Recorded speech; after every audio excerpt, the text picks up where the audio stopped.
రాష్ట్రంలో భూ సమస్యలు 7 లక్షలు. రాష్ట్ర వ్యాప్తంగా 10,954 గ్రామాల్లో ముగిసిన రెవెన్యూ సదస్సులు, భారీగా అప్లికేషన్లు. ఒక్కో గ్రామంలో 100 నుంచి 150 మంది బాధితులు. కొన్ని గ్రామాల్లో 300కు పైనే అప్లికేషన్లు. కేటగిరీల వారీగా డివైడ్ చేయాలని నిర్ణయం. సమస్యల పరిష్కారానికి 15 ఆగస్టును డెడ్ లైన్ గా పెట్టుకున్నటువంటి సర్కార్. దయచేసి డెడ్ లైన్ బంద్ చేయాలి ప్రభుత్వం. డెడ్ లైన్ బంద్ చేయండి. రుణమాఫీకి ఒక డెడ్ లైన్ అని చెప్పిండ్రు, రైతు భరోసాకు ఒక డెడ్ లైన్ అని చెప్పిండ్రు, రాజీవ్ యువ వికాసానికి ఒక డెడ్ లైన్ అని చెప్పిండ్రు, ఇందిరమ్మ ఇండ్లకు ఒక డెడ్ లైన్ అని చెప్పినారు, రేషన్ కార్డులకు ఒక డెడ్ లైన్ అని చెప్పినారు. ఆ డెడ్ లైన్ వచ్చిన తర్వాత, ఆ డేట్ వచ్చిన తర్వాత లేదు దీంట్లో అవకతవకలు జరిగినాయి, అర్హులకు రాకుండా అనర్హులకు వస్తా ఉన్నాయి, అందుకే ఇది కొద్దిగా డిలే అవుతుందని చెప్తా ఉంటారు.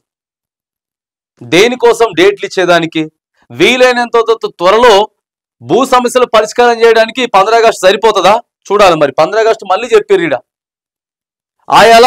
అదే పోయినసారి 15 ఆగస్టు లోపు రుణమాఫీ అని చెప్పినారు. రుణమాఫీ మాకు కాలేదని చెప్పి ఎంతో మంది మొత్తుకున్నారు.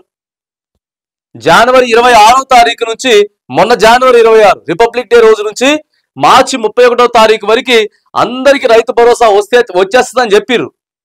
ఏప్రిల్ కూడా కాదు, మే చివరిలోనే మళ్ళా ముఖ్యమంత్రి గారే చెప్పిండు పెండింగ్ ఉన్నాయి పైసలు చాలా, అవి కూడా ఇచ్చేటటువంటి ప్రయత్నం చేస్తామని చెప్పి డేటు ప్రకటించడం, ఆ టైంలోపు అవ్వకపోవడం, అక్కడ ప్రజలు నిరసన వ్యక్తం చేయడం, ఇక్కడ సోషల్ మీడియాలో పోస్టు రావడం, ప్రశ్నించే గొంతులు మాట్లాడడం, ఇట్లనే అయిపోతా ఉంది.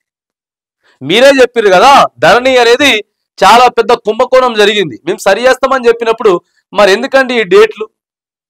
జూన్ అయిపోతా ఉంది, జూలై ఆగస్టు వచ్చేసే. రాజీవ్ వికాసం జూన్ 2వ తారీఖు తెలంగాణ ఆవిర్భావ దినోత్సవం సందర్భంగా 5 లక్షల మందికి మేము పట్టాలు ఇవ్వబోతా ఉన్నాం, అంటే ఆ ప్రొసీడింగ్ కాపీస్ ఇవ్వబోతా ఉన్నామని చెప్పారు. కానీ మరి ఇవ్వలేదు. ఇచ్చిర్రా? ఇవ్వలేదని చెప్తా ఉంటారు. ఉద్యోగస్తులు మీ వాళ్ళే, మొత్తం ఎంటర్ చేసేది మీ వాళ్ళే, డీటెయిల్స్ అంతా మీరు తీసుకుంటారు. మీ ప్రభుత్వమే కదా. మళ్ళీ వాళ్ళు తప్పు చేశారు, వీళ్ళు ఎవరు తప్పు చేసినా ప్రభుత్వం మీదకే వస్తుంది. మనం ఒక డెడ్ లైన్ ఇచ్చినామని అంటే ఆ డెడ్ లైన్ లోపు ఎలాంటి తప్పులు లేకుండా ఒకవేళ ఏమైనా ఉంటే సవరణ చేసుకొని, క్రాస్ చెక్ చేసుకొని 1కి 10 సార్లు ఆ డేట్కి ప్రకటించేటటువంటి బాధ్యత ప్రభుత్వం పైన ఉంటుంది. అంతేగాని కొంతమంది అధికారులు తప్పు చేశారు, కొంతమంది నాయకులు ఇట్లా చేసిర్రు, మళ్ళా ఇవన్నీ కూడా డేట్ వచ్చేలోపు వినపడతాయి. ఇప్పుడు సదస్సులు పెడతా ఉన్నారు, సదస్సులు పెట్టి చేసేటటువంటి ప్రయత్నం అయితే చేస్తా ఉన్నారు. ఏం జరుగుతా ఉందనంటే ఇక్కడ ఒక గమనించాల్సినటువంటి అంశం ఏంటంటే తెలుసా, ఇప్పుడు ధరణిని తీసేసి బంగాళాఖాతంలో కలుపుతామని చెప్తారు వీళ్ళు. భూభారతి కొత్త పోర్టల్ తీసుకొచ్చినాం, ఇక నుంచి మళ్ళా ఇది పుల్లైది ఎల్ఐకి పడేటటువంటి ప్రయత్నాలు అయితే ఉండవు. బాగా చెప్తా, మేము అన్ని క్లియర్ చేస్తా ఉన్నాం. బంగాళాఖాతం మొత్తం బంగాళాఖాతంలో కలిపేసినాం ధరణిని అన్నప్పుడు ఇప్పుడు కూడా అదే మండల కార్యాలయాలలో ఆ ఆపరేటర్లే ఉన్నారు, గదే ఆపరేటర్లు ఉన్నారు. అప్పుడు ఎవరైతే ధరణి ఆపరేటర్లు ఉన్నారో ఆ ఆపరేటర్లే ఉన్నారు. పెద్ద ఎత్తున విమర్శలు రాలేదా? ధరణి ఆపరేటర్ల వల్లే ఇట్లా ఇష్టానుసారంగా అక్కడిదిక్కడ ఇక్కడిదక్కడ ఎట్లా పడితే అట్లా అయిపోయింది అని చెప్పేసి అనలేదా?